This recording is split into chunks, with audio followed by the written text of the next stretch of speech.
So look, for those of you just joined as we were getting set up, you would have heard us talking about this kind of impact that everybody is talking about ChatGPT, frankly. It's created this moment in society that, frankly, for a lot of people, you know, who aren't necessarily living in technology, it is a little bit indistinguishable from magic to them. They've suddenly had this moment where they're talking to a computer system and they're having a conversation. That conversation is indistinguishable in some cases from a human conversation. You know, and there's no question about it that ChatGPT has drawn a lot of interest, a lot of attention. It's kind of shone a light on a number of things: transformers, GANs, generative AI, and of course Microsoft and OpenAI as constituents in that piece of work. I'm going to try and pull it apart. So I'm going to do what every magician is not supposed to do, and I'm going to show you how the magic is done. And in some ways, I think, you know, and I don't mean this to be the tone of it, but also kind of demystified a bit so it's not quite so exciting, because I think there's a real risk today for us and the people that we may be helping to deliver and deploy technologies like this, that we can see this as the answer to all the questions. Now, what's the question you want me to answer kind of scenario? So we want to try and fix a bit of that. However, if you will indulge me, I've been at Microsoft since 2005. I can't remember ever being able to put up a slide that indicated that Bing was winning and Google might not be winning. So I just wanted to put this up for a second because it may never happen again. It may do, hopefully. But look, it's, you know, it's incredible to see, you know, frankly, what, 97.6% market share Google, 2.4% share Bing. And we're seeing this kind of narrative that by injecting GPT language capabilities, large language models into Bing, we completely changed the game.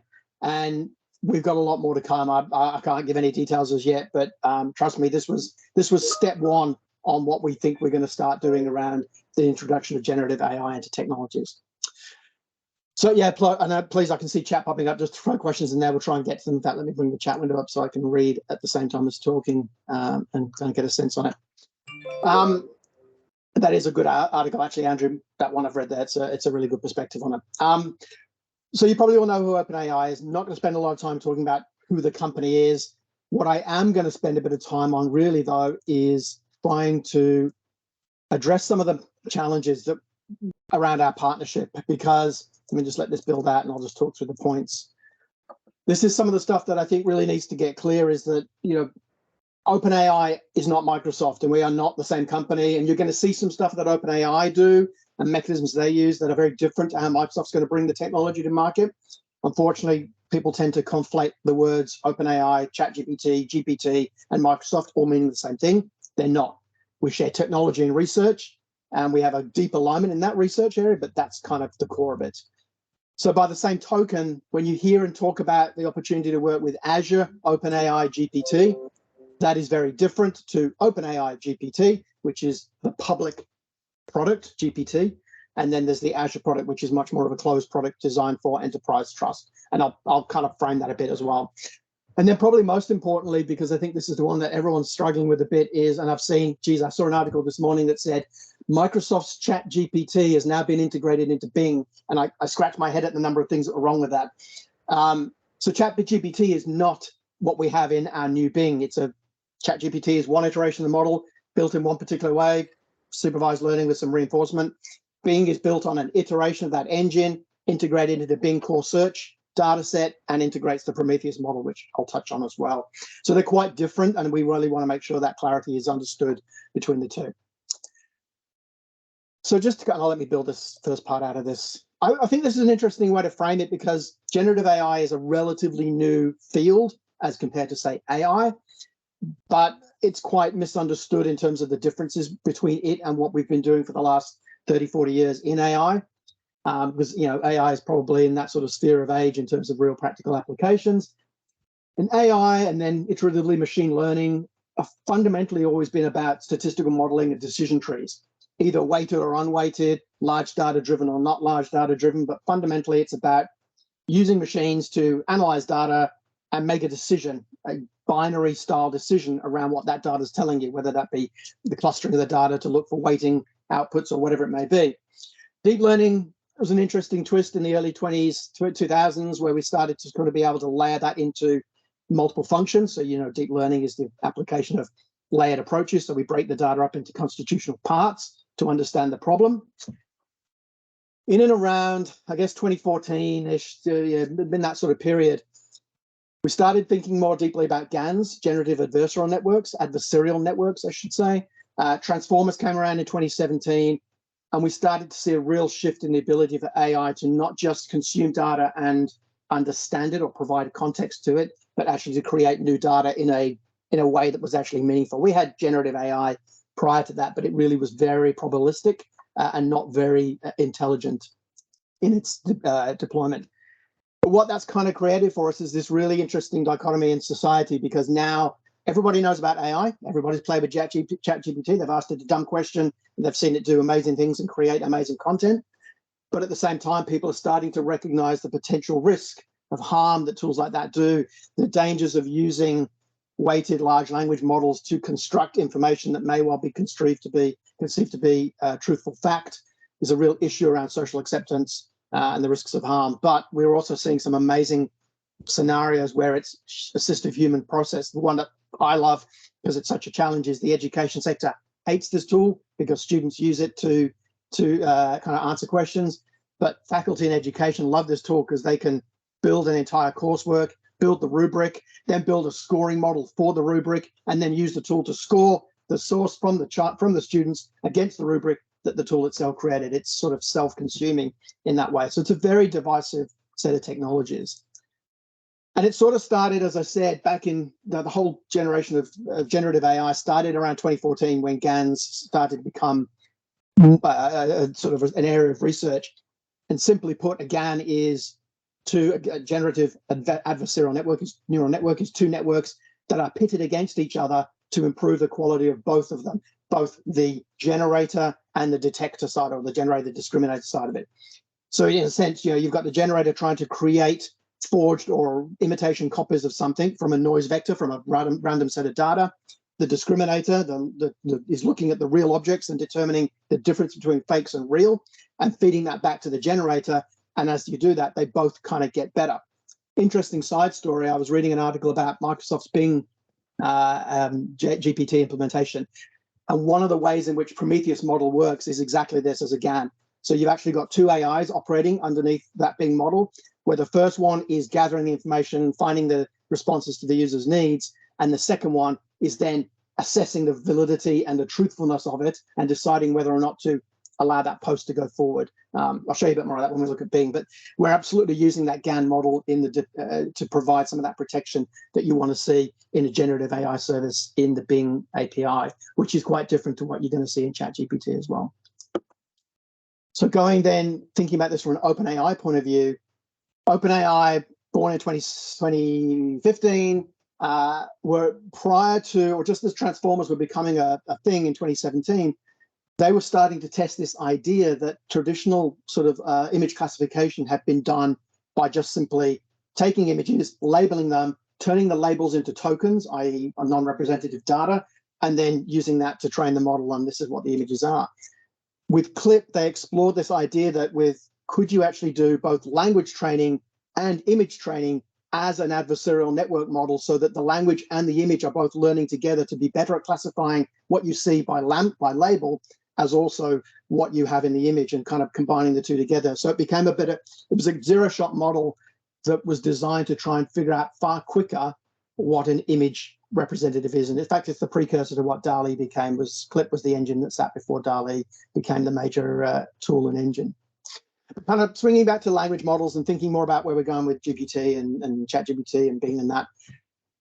You're probably familiar with large language or language models prior to 2017, so before we kind of had Transformers, because it was just probabilistic models. We had these constructs of n-grams, where you would have the ability to predict the probability of a word proximity to the word that you are currently operating on. It's really good at kind of constructing sentences, but it made no sense. And if you've ever used something like, I don't know, LinkedIn does this still pretty much when you do your when you do predictive texting or filling in your words, it just throws the most likely predictive word next into the sentence, and you can end up writing gibberish. So the problem with language models prior to 2017 in n-grams was they had no construct of the entire sequence of words. They just understood the word as you were looking at it. So then along came Transformers in 2017. Transformers essentially work by breaking down the content of the words into these smaller pieces. And in Azure AI, OpenAI, and GPT, we refer to these as tokens. And so in the same way, if you look on the left and think about a neural network and how it sees an image and tries to understand what the image actually is, by breaking down the image into segments, so it sees sharp edges, round edges, small edges, and then breaking those down again into their pixel constituents, and then working its way back all the way up to the output layer, where it's then going to start understanding, well, putting this all together, I saw this. It kind of does that. A transformer and a deep neural network does all of that, but at the same time, the transformer is doing what we call holding attention. So it remembers the importance of weighting on particular tokens, words, throughout the context of it. And the sentence on the top of the screen there kind of gives you a sense of what that means. Because if you read that sentence out to a child, said the animal didn't cross the street because it was too tired, any child would understand it refers to the animal. Because of the weighting in the sentence and the way our brain assimilates that data, we recognize the animal is the constant in this sentence. It's the object that we're referring to. Weighting in transformer construct would do exactly the same thing. It would recognize the importance of the animal token.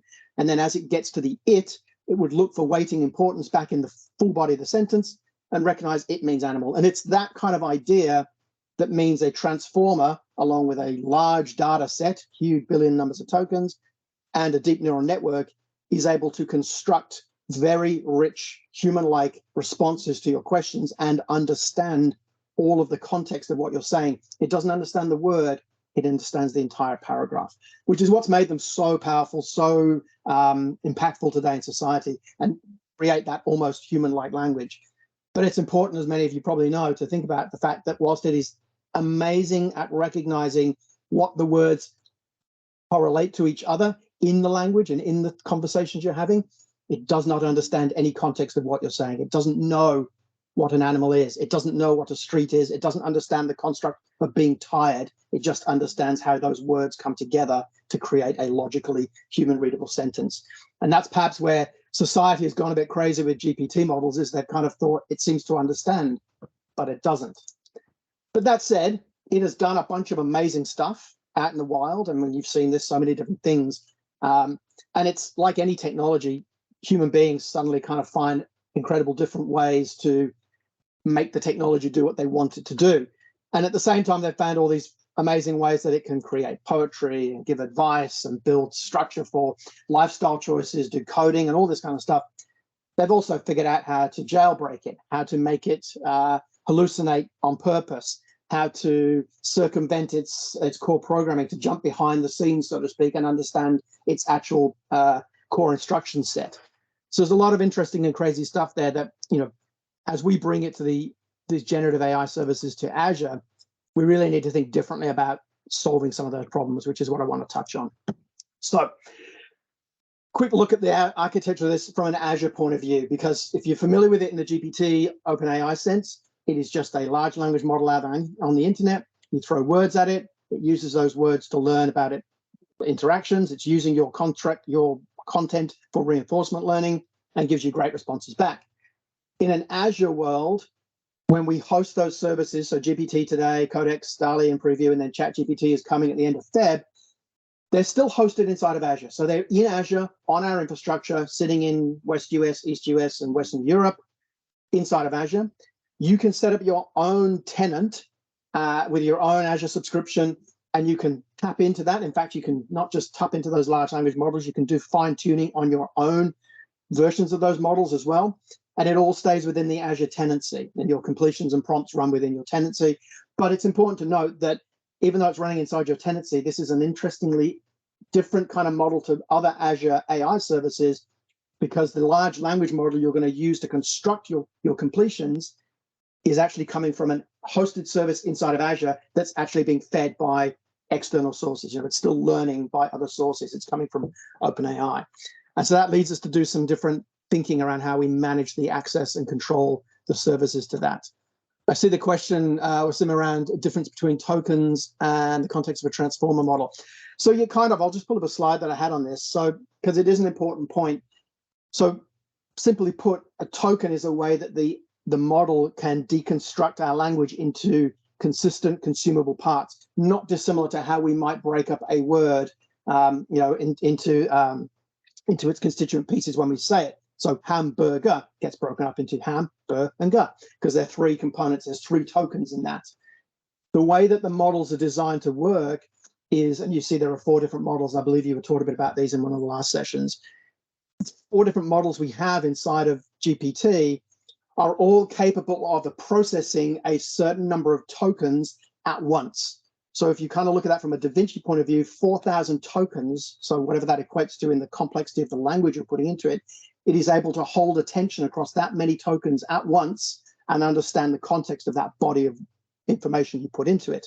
And the way we charge for those Azure AI, OpenAI services is actually by per 1,000 tokens. So, you know, if you're going to use Ada, which is the cheapest, simplest, fastest model, you put in 2,048 tokens, that's going to be 1 symbol request, 2 token pricing charges, which are something like 0.0000055, like 5 cents or something. No, it's much less than that, 0.5 of a cent, something like that.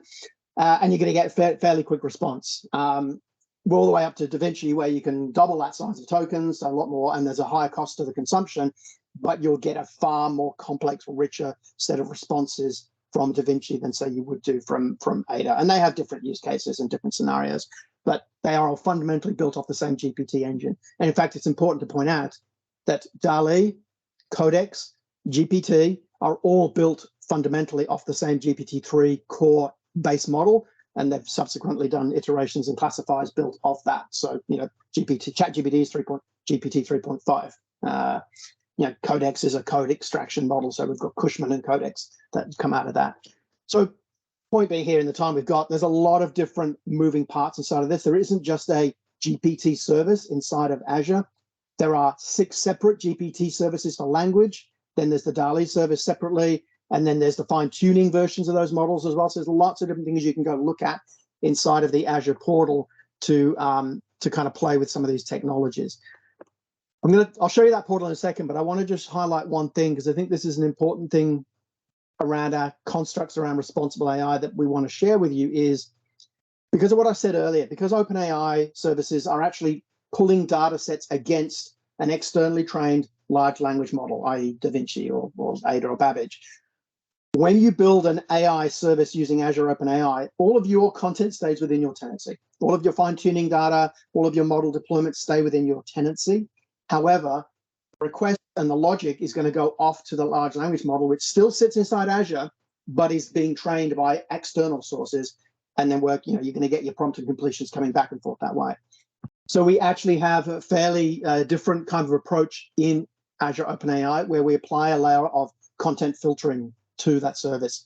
So in essence, what that means is to protect you as a user of the service, to protect us as the host of the service, and to protect society from the risks of what AI can do. The content filtering is there to catch abhorrent material, harmful content, abuse of language, to train the model to try and respond in certain ways. I mean, an example that I was reading about this morning is how the word gay has so many different connotations in our language, but a model like this could be trained or could be used to infer a negative or overly negative bias towards that word. And of course, that will be something we would not want the service to do. So content filtering is built into this, which means that, in a sense, Azure service is able to see what you put into it and to filter what you get out of it. And I know that's going to be, for a lot of people, an interesting differentiation away from maybe what you've thought about from a privacy point of view. But I think this is one of those cases where responsibility and societal responsibility outweigh the needs for certain elements of that data privacy process as it goes in and out of the system. There's a lot in that, and I'm happy to talk more about it separately if anyone wants to dive into it, but I think it's important to bring that point up. So quickly going to show you what I mean by, if my little thing is going to work. Yeah, I still can't get access to the Azure OpenAI service internally. I've got the Bing one, but not this one. If this is my thing is working for me, you never know if they are, because the video doesn't pull up. Okay, it's not working. All right, there it goes. So inside of the Azure OpenAI Studio, so much like our Azure ML Studio, what we've replicated is the playground that you would have got from OpenAI. So in the playground, you literally pull in whichever model you want to use from all of the text and code models, put your content in and interact with that content in a playground area. So it's a great way for businesses to test, experience, find out what the good and bad is, what kind of responses you get, fine tune it, figure out which model works for you best. without any code deployment or any code risk or anything happening outside of your tenancy. It's purely operating within this playground scenario, so there's no risk of it getting out. Once you've done that, you figured it out, you can then create models or fine-tune models. So in this one here, which moves a bit quicker than I would like it to, you basically can then pull a model from the model sets, so Ada, Babbage, Da Vinci, take that model and then fine-tune it with your own local data set to create a customized version of that model, do all the training and do all of that modeling inside of your tenant. And then when you're ready and you've got a custom model that is both linked to the large language model you want to use and has been trained on your specific additional language context, whether that be industry specific, say healthcare or whatever it may be. And then you can deploy that out into your tenant, and it operates and runs just like any other Azure service out there. And it's trained in that sort of similar way. So it's fairly straightforward, fairly simple. So I've got one last piece. Yeah, we still remember Tay, Michelle. I still talk about Tay. We just don't talk much about Tay because, bad things happened. I want to touch on the last piece, which is Prometheus. So the Prometheus core that is in the Bing iteration of the ChatGPT engine that is now in Bing Live. So Prometheus, so we've got a couple of things. We've got Prometheus, essentially a GAN model. It's a generative adversarial network that is seeking to ensure that as we do work with Bing to use that chat interface to allow people to search for knowledge as opposed to ask questions, they're actually using the tool. We're using the tool to validate what's going on and to try and at least put a wrapper around some of those things that people have found to be a risk with ChatGPT, which is prompt engineering. So people we've seen trying to get ChatGPT to do things that it was never built to do. There's some incredibly clever and smart things that people have done, but also obviously recognize there are big problems there. So prompt engineering, where we're trying to circumvent the modeling. Content moderation, when you're trying to pull out copyrighted material or IP violation stuff, we try and pick that up. Hallucinations, where the AI has kind of decided a combination of the search data from Bing, but the words it has in its large language model have created something that is not validatable or verifiable on the internet. We want to try and catch that as well. And obviously then jailbreaking, where people are trying to work around it. It's not perfect. I've already seen a couple of articles out there that people have sort of caught Bing doing things that they didn't want it to do, but we haven't seen anything of the extreme nature we've seen with ChatGPT yet, which tells me that Prometheus is beginning to do its job. But it's an important differentiation. So if you are worried about people doing stuff on ChatGPT and the risks there, aside from the risk that you're putting information onto a public source that will be used to train it, not saying that's not the case with Bing. I don't know the full details of how we use data on Bing, but I can tell you that it has a far better test harness to capture these things that we know to be the risks of generative AI out in the wild. 3 minutes to go, couple of questions. I will stop talking and hand it back to the team to moderate questions. And then perhaps they're going to package up a mug and send it to me, because I'm pretty sure after 4 times, I should get a mug now.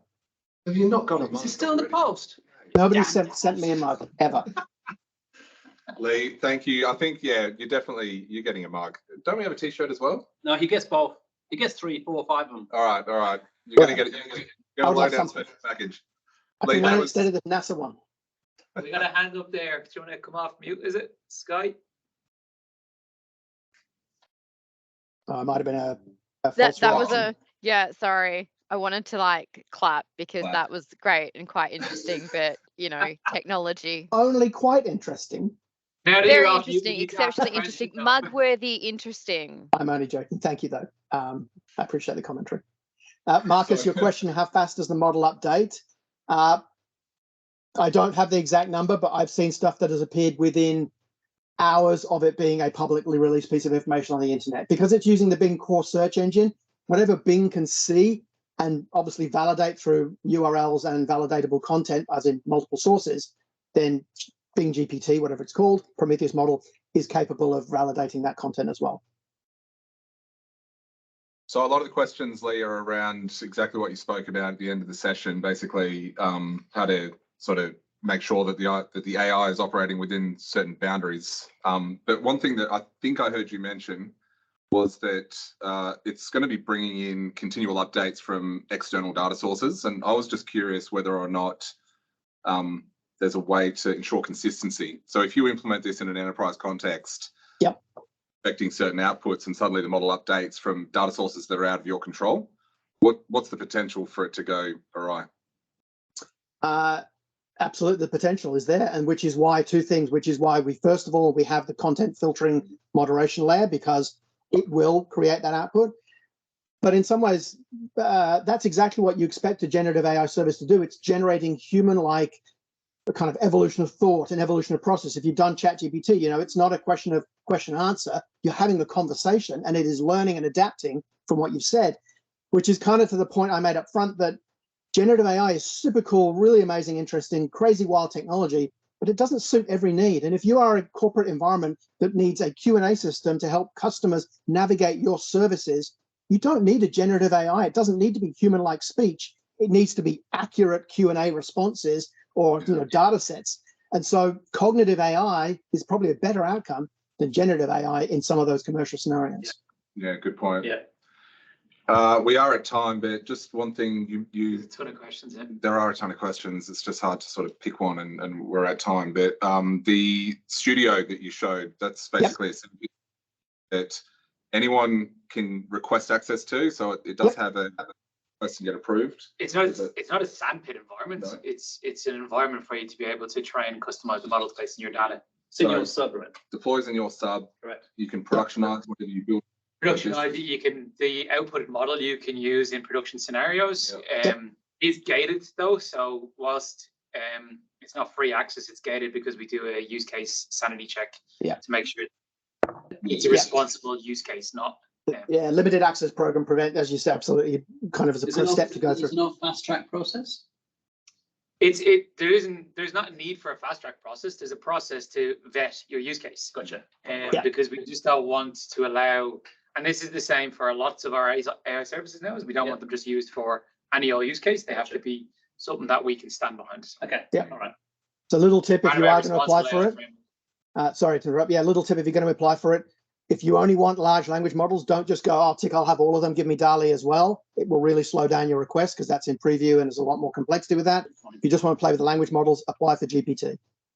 Yeah, I gotcha. Yeah, and I guess just requesting access to the new Bing features as well is a great way just to figure out how to most of some of these AI models. Yeah, so, or just reach out to us here. I'm sure people can help you kind of put that request in. Exactly. For sure. All right. 1 minute over. Thank you everyone on the chat for your sort of engagement. I know there's probably a bunch of questions there that we haven't answered, but yeah, it's quite. There was one that I thought was really good that maybe Lee can answer or may help Lee answer is there a trust score with Bing? I don't know if you saw that one. Is there a trust score? I don't know the answer to that. That's a good question. We should probably go and kind of learn a bit more about that one. I have no idea. Yeah, okay, cool. Sure, there'll be plenty of questions in a similar vein coming up. So again, thank you, Lee. We will get the cup and the t-shirt across to you. Always appreciate you spending the time to present on the lowdown. And yeah, we'll see you again soon, hopefully. Yeah, thank you so much, Lee. And thanks for everybody coming. Pleasure. Awesome. Enjoy your days. Have a great day, Lee. Bye. Bye.